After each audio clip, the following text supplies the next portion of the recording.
দুটো ভৌত রাশি আছে, একটাকে বলা হয় সংকীর্ণ চলরাশি, আর একটাকে বলা হয় ব্যাপক চলরাশি বা intensive variable and extensive variable. সংকীর্ণ চলরাশি কোনটা? একটা মনে রাখলে অন্যটা মনে থাকবে। যে সমস্ত চলরাশিগুলো তোমার যে সমস্ত ভ্যারিয়েবলগুলো ভরের ওপর নির্ভর করে না, সংস্থার ভরের ওপর নির্ভর করে না, সেই সমস্ত চলরাশিগুলোকে বলা হবে তোমার সংকীর্ণ চলরাশি। ভরের ওপর নির্ভর করবে না, তাদেরকে বলা হবে তোমার সংকীর্ণ চলরাশি। কোনটা? সারফেস টেনশন লেখা থাকে, জলের সারফেস টেনশন 72 ডাইন পার সেন্টিমিটার। এটা লেখা যায় কি 1 কেজি জলের জন্য কি 2 কেজি জলের জন্য? কোএফিসিয়েন্ট অফ ভিসকসিটি, আপেক্ষিক তাপ, এই সমস্ত এরকম ভৌত রাশি অনেক আছে। পদার্থের ঘনত্ব খুবই গুরুত্বপূর্ণ টার্ম। ঘনত্ব তুমি জলের পড়েছো 1 গ্রাম পার 4 ডিগ্রি সেলসিয়াসের মধ্যে, এটা পড়েছো 1 গ্রামের জন্য না 10 গ্রামের জন্য। সুতরাং এইগুলো ভরের উপর নির্ভর করে না, এইগুলোকে বলা হবে ইন্টেন্সিভ ভ্যারিয়েবল। কিন্তু যে সমস্ত ভৌত রাশি বস্তুর ভরের উপর নির্ভর করে তাদেরকে বলা হবে এক্সটেন্সিভ ভ্যারিয়েবল বা ব্যাপক চলক। তাহলে নাকি উল্টোটা বললাম, ভরের উপর যেগুলো ভরের উপর নির্ভর করে সেগুলো কি বলা হবে? ব্যাপক চলরাশি বা এক্সটেন্সিভ ভ্যারিয়েবল। যেমন কি একটা রডের লেন্থ বাড়ালে তার ভর কিন্তু বাড়বেই। একটা বস্তুর আয়তন, ভর বাড়লে বস্তুর আয়তন বাড়তে বাধ্য। এই যে তোমার m প্রপোর্শনাল টু v হয় বা m ইকুয়াল টু একটা কনস্ট্যান্ট ইনটু v, ওই কনস্ট্যান্টটা কি বলা? ঘনত্ব। বুঝতে পারলে না? পারলে না?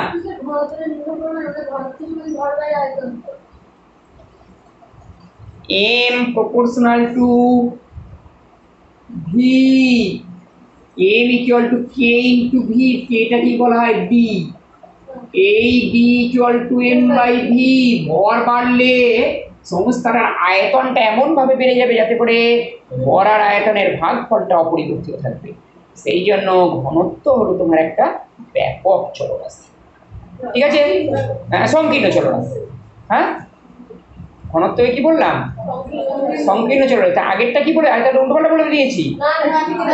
ঠিক বলেছি? আচ্ছা, এইবার হচ্ছে তোমার আছে যে work done by a gaseous system. তাহলে একটা গেসিয়াস সিস্টেমে দ্বারা কৃতকার্য কতটা হয়?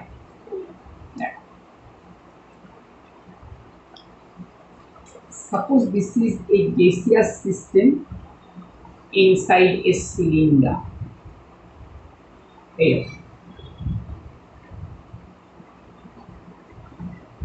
তাহলে এই গ্যাসীয় সিস্টেমটার কার্য নির্ণয় করতে হবে। ধরো এই গ্যাসটাকে তুমি উত্তপ্ত করেছো।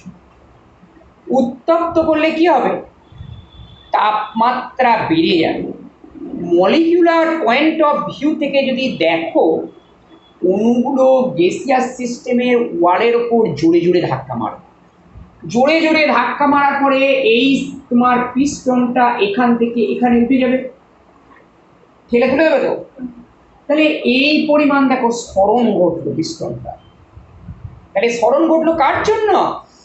গ্যাসের অণুগুলোর আরো জোরে ফোর্স দিয়েছে বলে, অর্থাৎ গ্যাসের অণু কার্যটা সম্পাদন করেছে, বা এক কথায় গ্যাস কার্যটা সম্পন্ন করেছে। আমরা তো বলি না আমার কোষগুলো কার্য সম্পন্ন করেছে, আমি করেছি। তাহলে এই গ্যাসটা কতটা কার্য করেছে নির্ণয় করতে হবে।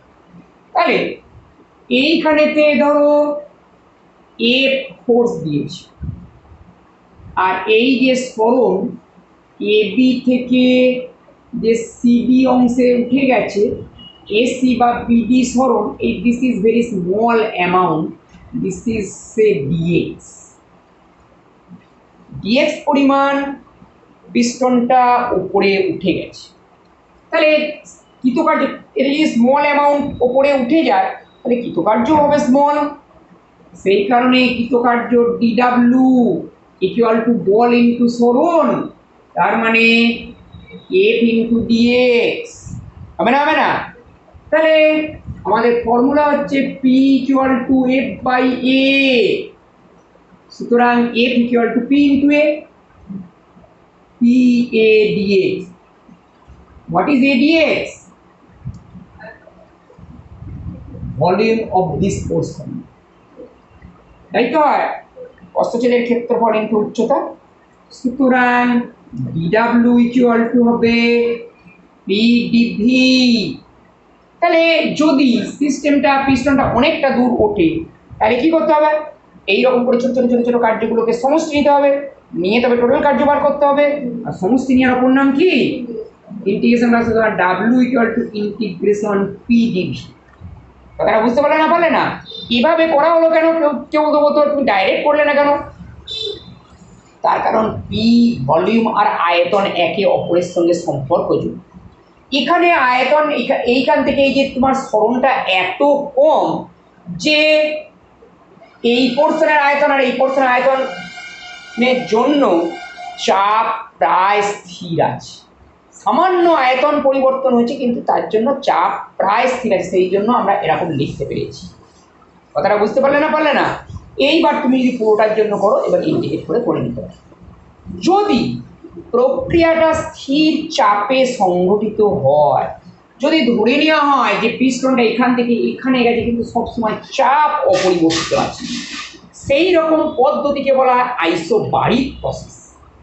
If the pressure of this pressure during the work done remains always constant, so the work done W will be equal to integration P dV। লিমিটটা হবে V1 থেকে V2। প্রথমে আয়তন ছিল V1, পরে আয়তন হলো তোমার V2।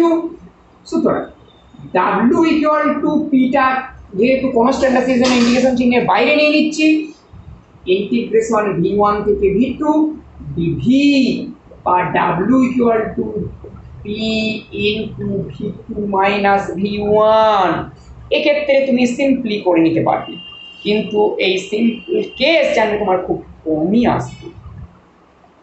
ঠিক আছে?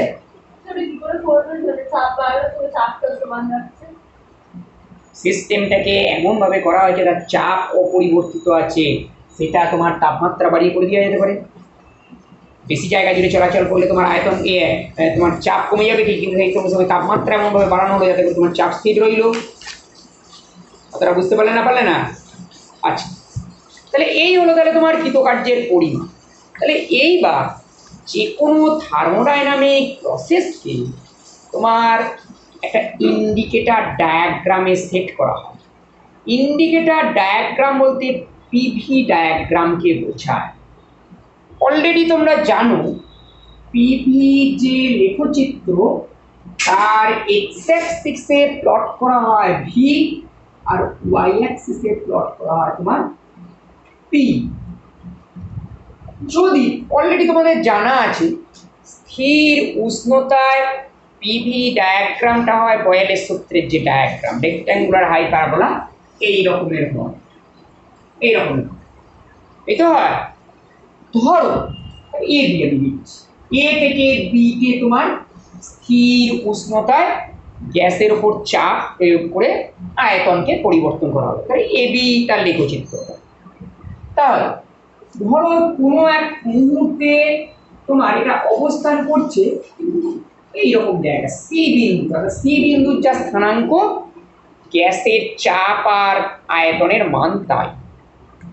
এইবার গ্যাসের তোমার চাপ সামান্য কমানো হলো, কমিয়ে তোমার এই জায়গায় নিয়ে আসা, অর্থাৎ ডি বিন্দুতে নিয়ে আসা হলো। বুঝতে পারলে না? পারলে না? তাহলে সি থেকে এর উপর একটা লম্ব টানছি, ডি থেকে এর উপর একটা লম্ব টানছি। এটা সাপোজ সিই, সাপোজ এটা ডিএফ। বুঝতে পারলে না? পারলে না? The point E and A or C or D are so close to each other that the pressure at the point C and at the point D may be considered almost equal, প্রায় সমান ভাবা যেতে পারে। তাহলে এই পোর্শনটা যদি চাপ সমান হয় বা যদি নাও বলো, তাহলে এই চাপটা সমানই বলতে হবে, না হবে না। এই পোর্শনটার ক্ষেত্রফল যদি বলো, এইটা হবে নাকি, দেখো দিদি, P into DV, this is DV, হবে না, হবে না? সুতরাং তাহলে এটাই আবার কৃতকার্য। সুতরাং কৃতকার্য, টোটাল কৃতকার্য W equal to integration P d V. সুতরাং টোটাল কৃতকার্য হলো যে পিভি লেখচিত্রের আন্ডারে যে গ্রাফটা আছে তার যে ক্ষেত্রফল উৎপন্ন হবে সেই ক্ষেত্রফলের সঙ্গে তো সমান। কথাটা বুঝতে পারলে না, পারলে না? এটাই আমাদের ইন্ডিকেটর ডায়াগ্রাম থেকে আসে। এইবার একটা সিস্টেমকে ধরো যে অবস্থায় ছিল, এটা বোঝা গেল না, গেল না ক্ষেত্রফল জিনিসটা? সুতরাং তাহলে কি করতে হবে, আমাদের এখানে লিমিটটা দিতে হবে, ভি এর লিমিটটা V1 থেকে V2 দিয়ে পি ভ্যারিয়েবলটাকে চেঞ্জ করতে হবে। পরে আমি আসছি ওই জায়গায়।